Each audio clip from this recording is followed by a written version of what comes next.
Alexa, first off, you are the headliner here, of course, for Noche UFC.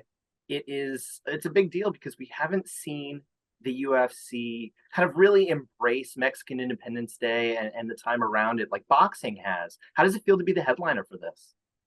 Well, it's such a big moment, a big event. I haven't seen this independence for any other country. So this means a lot about the work and how responsible the Mexicans have been doing in the sport, with Yair, with Brandon, with me, Irene, which is, the ones that are closest to the top. So it just talks about our effort, our work, and how committed we are with the UFC. Right, right. And of course this will be at T-Mobile Arena in Las Vegas. Is there any disappointment that it didn't happen to be in Mexico for your first title defense? No, I wish it had, but I love the plans in the UFC. I love what they're doing. I love everything they planning, and I know it's gonna be an amazing night. Have you heard anything about, how many of your countrymen are going to be showing up to the fight to support you and some of the other fighters on the card from Mexico? Yeah, it's gonna be huge. It's gonna be full of people that know us. It's going to be amazing to have a lot of support in there.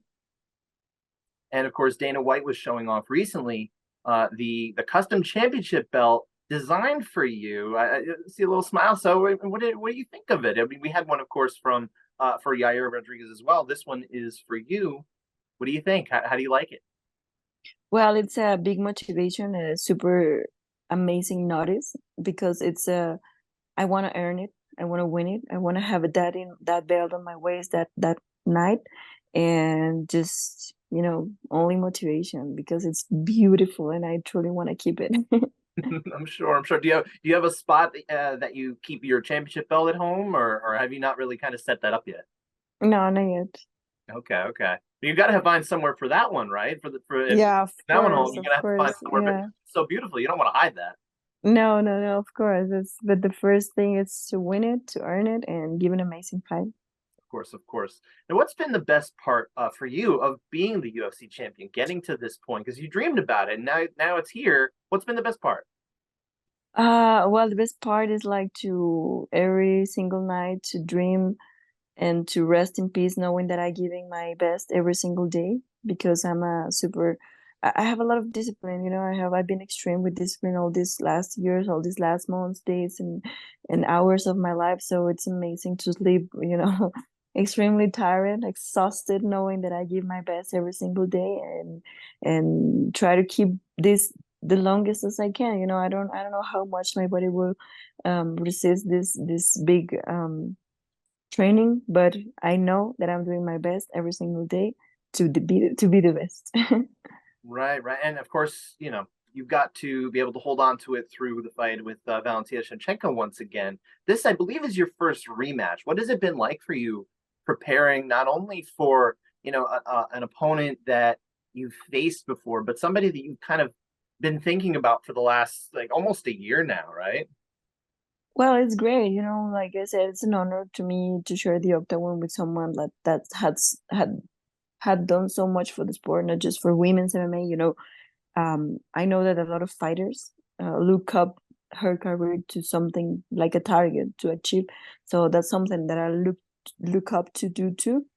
So facing with such a big and great opponent just made me better, made me stronger, made me work super hard. I'm a better athlete than I was.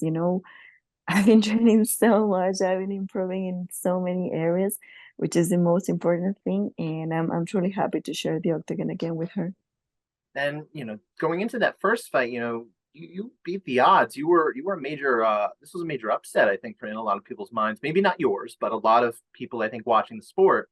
Did you have any kind of maybe not necessarily doubts, but coming out of the fight, do you feel more confident in your abilities than maybe you had before? Yeah, I know what I'm capable of. The first round I was touching her with every single punch I was throwing. She changed the strategy in the second and third round, but in the fourth, I was able to handle the situation. I was able to do better against what she was trying to do. So yeah, I know what I'm capable of. I will be more prepared for this second fight for whatever the fight goes. So yeah, I'm just excited to show everyone what I've been working. And like you said, on the scorecards, you won that first round. She got the momentum back, won the next two.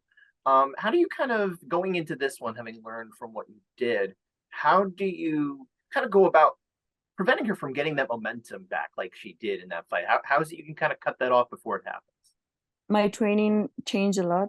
I trained better than the last one. I did a lot of adjustments to be winning every single round now. When you fought Shevchenko, you must have had some ideas about what she was like as a fighter, but now that you've been in there, what have you learned about her that you didn't know before? Oh, well, only I can say that she's a great athlete. I know that she's training super hard. She's super competitive too. And yeah, I am expecting her best version. And the betting odds for the rematch are much closer this time. I think no one's sleeping on you this time, but she is still the favorite. That's happened, of course, with a lot of recent champions who lost the belt after a dominant run. You've seen the same thing with Leon Edwards and people like that, right? There's a little bit of doubt in the masses. Were you expecting that you would need to beat her two times when you went into that fight? Um, yes, I know I'm not uncontrolled about the odds. I know that I'm the underdog like the first time, but it's normal because she was a super dominant champion, and I'm ready for that. Like I said, I'm ready for every single thing that she can be ready in the fight, and I'm here to do my best and to try to keep, this belt with me. Now, I'm sure your primary focus right now is on this rematch, on this fight, and everything. And I don't need to get ahead of yourself, but there have been some important fights at flyweight in the last couple of weeks. Aaron Blanchfield beating Tyler Santos. We had Manel Ferro getting the win over Rose Namajunas. What do you think of the winners' performances in their fights? Well, they have done amazing. Flyweight division is showing a lot of amazing talent, and yeah, I'm super excited for this weight class. Well, of those two, who do you think is the more intriguing opponent for you down the road, Blanchfield or Ferro? Who seems like they would be a more interesting fighter for you to face? Well, each one of them has their strong points, so any of them is going to be an amazing fight. And do you have a prediction for this coming fight here? I'm gonna do everything that's in my power to keep my belt.